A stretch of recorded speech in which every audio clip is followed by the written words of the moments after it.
First of all, I reject all accusations that I shot this 10 minutes after finishing last week's video. Today, I want to do something very important. This is obviously a very pressing matter. This is something that people are constantly coming up to me in the street and being like, hey, Peter, when are you going to do a video about this? Miss, for $1. No. Why?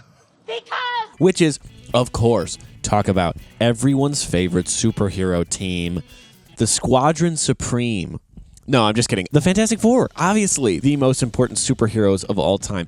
Yeah, we can say it's Superman, but you'd be wrong. Oh, yeah, you could say it's Batman, maybe, but you'd also be wrong there. Even though I do love him. Actually, he's right there. Yeah, Batman and Spawn right there. Yeah, you could say it's Spider-Man. You could totally say it's Spider-Man, you know? But here's the thing. I don't think anybody continues to read comic books after the golden age of comic books if we don't have the Fantastic Four. If Jack Kirby and also Stan Lee don't create the Fantastic Four, nobody reads comic books. We don't get Spider-Man. We don't get the Avengers. We don't get Captain America again. You know, we don't get any of this stuff without the Fantastic Four. And so I wanted to show you some of my personal favorites in my collection of Fantastic Four books. This will be a mix, you know, of both individual issues, comic book issues, and also some oversized books, some collected editions, some fun facts, some fun stories. And let's kick it off with a big one, a banger. Although the disclaimer I have to give here is that this is actually an issue of the Avengers, which is very frustrating. This is probably my single favorite book I have in my entire comic book collection. Also the most expensive that I've ever bought. So this is Avengers Assemble Omega #1 from June of 2023.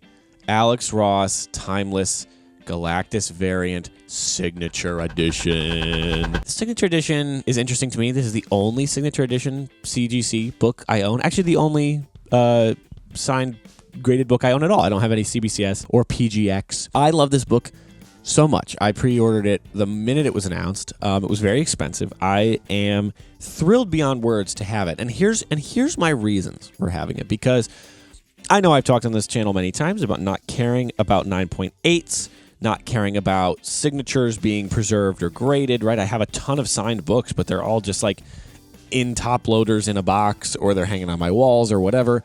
But they're not, I'm not worried about getting the signature verified. Like, I get stuff signed in person. Alex Ross is the only exception to this, which is that I don't foresee a chance to meet Alex Ross in my future. It could happen, totally could happen. I would be honored. It would be amazing. But he's famously very reclusive, does not spend a lot of time in the public eye, doesn't really go to conventions, doesn't really spend time, you know, meeting, mingling with fans, do signings. He's done CGC signings before. But I didn't really, I have books. I have a lot of books that he did, but I didn't want to send them in. I don't know. I just get a little skittish, I think. And especially, here's the thing. If I'm not going to meet him, but I'm going to get his signature, I might as well buy a 9.8 graded, like, amazing thing. And that's what this is. That's what this slab is. This thing is so incredible. I mean, this is really, really, really great. People who know me know that I am insufferable about Galactus. I talk about Galactus and the Silver Surfer way too much. I think that they're like the two most compelling characters in all of Marvel Universe, and all of the Marvel Universe. I think that they're incredible. They are Jack Kirby's greatest creation. Like, when people talk about peak Jack Kirby design and his sense of style, I point immediately to Galactus. Say, like, look at this character that he was able to consistently portray with such scale and magnificence, and then that, like, Norrin Radd, the Silver Surfer, is the perfect antithesis to Galactus, which of course leads us into the next two books that I want to talk about, which is the Fantastic Four issues 390 and 391. Now, we need to talk about these. These are in top loaders because they hang on my wall. And here's what we need to discuss. So my holy grail, the most important comic book I think ever printed, based on what I just said about Galactus and the Silver Surfer, is, of course, Fantastic Four number 48 and 49. Those are pivotal books. Jack Kirby as an artist was just operating at a level that we have yet to see, I think, from any other artist ever. And those two covers, I've looked for copies of those for a very, very long time.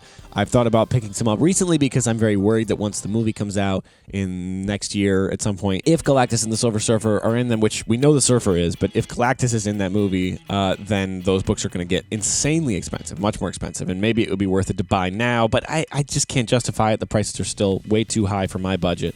And so I'm always looking for ways to kind of have a piece of that Galactus Silver Surfer history in the Fantastic Four. And these do that job really well with one notable problem. If you look at this cover, this is the cover of Fantastic Four 390. I'm getting a horrible glare on here, so hopefully this is showing up. If you look at the cover, 390 here, just incredible glare. I think taking it out of there helps a little bit. If you look at the cover of 390 and you look down here, you will notice something, or actually you will notice the absence of something, which is Reed Richards, Mr. Fantastic himself. He's not on either of these covers. He's not on 390. He's not on 391 while they're getting blown up by Galactus, and that is sad. That's the only thing for me that holds these back from being like perfect homage covers, is not having Reed on either one. But to a casual observer, it looks the same, right? They look like really nice homages to the original covers. So I talk a lot on this channel about how I will wait for books. I will wait to find a book until I know I can get a good deal on it. I'm not going to buy anything just because I see it. I'm going to wait. If I find a good copy of something, I'm going to haggle. If it's at a convention or somewhere, I'm going to ask the guy about price. I'm probably going to lowball him really aggressively, which is very fun to do, and I encourage everyone to do it because they'll tell you no if they can't sell it to you. Then you say, okay, thanks, and then you walk away, which I do all the time. I'm still chasing my copy of the first appearance of Shocker, Amazing Spider-Man 46, and I have lowballed people. I've made offers on stuff. I've been turned down. I've had a million opportunities to buy it, but I've never found one for the right price, so I haven't bought it. And these next two books are very funny examples of that, which is that I was looking for these books at conventions and at shops for a year. I spent a year looking for these books, not like aggressively, not like I would only look for these books. I was looking for a lot of things, but anytime I would see either of these books, I'd be like, that's like $10 or $15 more than I want to spend. Like, I don't want to spend that much. It's too expensive. And I would talk to people, and they'd all kind of be like, it's in good shape. Like, I don't want to let it go for less than that. So I was very hesitant.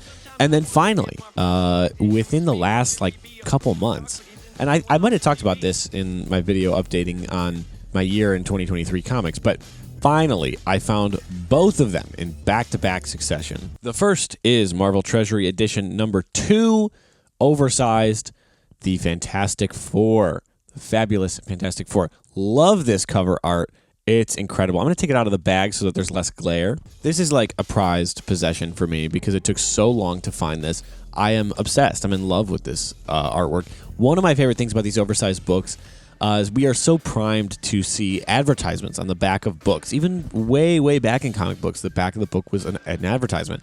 And this book, it's not. These oversized editions, this is more artwork. We get more Fantastic Four artwork. I love that. There is like a water damage stain near the bottom of the pages there, but who cares? It's beautiful. This incredible Jack Kirby artwork. You've got your Submariner. You've got all these different appearances, different characters. We do have Galactus making a little appearance up there in the corner, and no advertisements, which is something that we're not conditioned to expect, especially nowadays in books. I mean, you can get advertisements in everything, especially magazine-sized stuff or larger stuff. It's gonna be full of ads because it sells you on the idea of buying more. Similarly to that one, in terms of oversized books, we have Marvel Treasury Edition Fantastic Four number 21. This is the big one. As a Galactus Silver Surfer lover, this is really it. I mean, this is maybe the best Galactus cover ever. And I'm specifically talking about this oversized version because you get a level of scale. You get it's just enormous and beautiful and very cool. And it's just great. I mean, I can't even express how much I love this. Of course, just like with the other one, there are no ads. So on the back, you get this just gorgeous illustration of Galactus.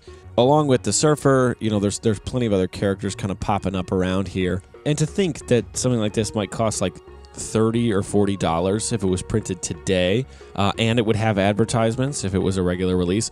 And this was, according to the cover, $2 when it came out. Kind of sickening, kind of repulsive to think that our money has changed that much in the comic book world, but really beautiful.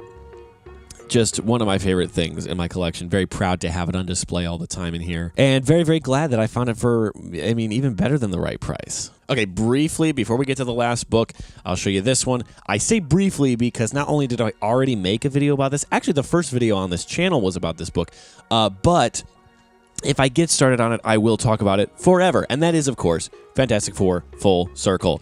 This is Alex Ross' greatest work. This is the book that one day when Alex Ross is not making new work, we will talk about and say, well, hey, he made Full Circle, so we can't really debate that he's one of the greatest of all time. It's such a love letter to Jack Kirby. It's such a love letter to the fine line work and art of Days Gone By.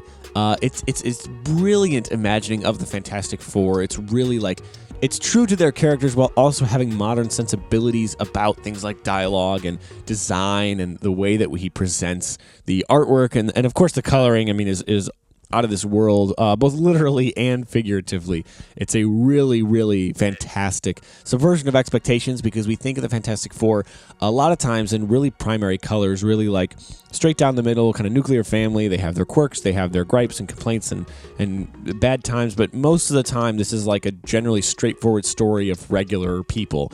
But this book presents this like scary but interesting and very visually stimulating world that the Fantastic Four are in, and I think it's just about the best you could expect out of a Fantastic Four project from the last like 5 years. Okay, the last book that I want to talk about, while it looks unassuming, has a very funny story attached to it, and that is The Fantastic Four Volume 2 by Mark Waid. I took the dust jacket off of this, and that's part of the story. I'll explain in a second, but I love this logo here. I think this is the best Fantastic Four logo. It's why I've got this shirt. I think this is the best version of it. Kind of represents the quirky, silly aspect of the characters while also, you know, having the sci-fi element. I think it's fun. I know they've done a lot of versions of the FF logo for the book over the years. I mean, a lot. Like, there's a lot. The reason that the dust jacket is off of this is because at Neil Adams' Krusty Bunker in Los Angeles a couple years ago, or I guess a year and a half-ish ago, I was visiting that shop for the first time. Fantastic shop. Highly recommend. Love that place. I was there and I was looking through their discount bins for trade paperbacks and hardcover books and whatever. And I found Volume 2 of The Fantastic Four by Mark Waid. And I had read some of Waid's run. I haven't read the whole run. I don't have Volume 1, and so I haven't read this one yet. But I thought, all right, I'll pick up Volume 2 because I know I like it. And then I'll eventually get Volume 1. I'll read that, you know, whatever. And the dust jacket was pretty badly ripped on the back, so it was kind of hanging off the book. And I was like, oh, this is why it's in the discount bin, because it's ripped, whatever. But here's the thing. While I'm standing there looking at the discount bin, I open it up. And what do I find on the first page?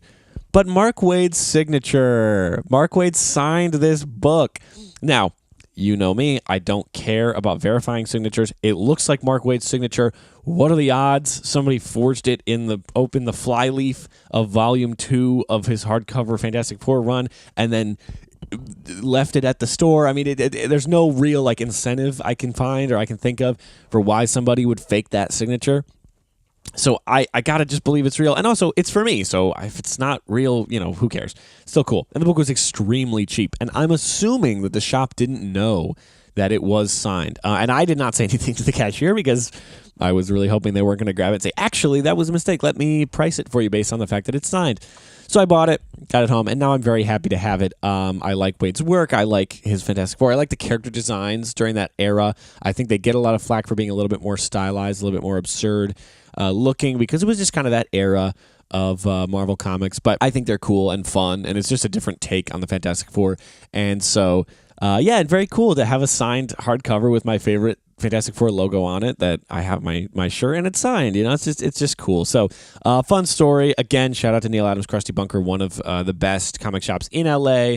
Maybe the best. I don't know. I'd have to officially kind of rank the shops. I'm not really sure, but still very neat, very cool, and happy that I got a chance to get this there. So anyway, that's the stuff. That's the cool books from my Fantastic Four collection. That's the big, impressive ones. I hope you guys enjoyed. Please let me know down in the comments what your favorite characters are. What are the ones that you are constantly chasing new books from, whether it's Fantastic Four or Captain America or Spider-Man or Superman or Batman or whoever. Who's the one that you've got like these big statement pieces from, the one you're chasing new or old books from? I would love to hear about it. Leave me a comment, like, subscribe, whatever, YouTuber stuff, whatever I'm supposed to say at the end here. Just read some comics and stuff, and yeah, I will see you soon.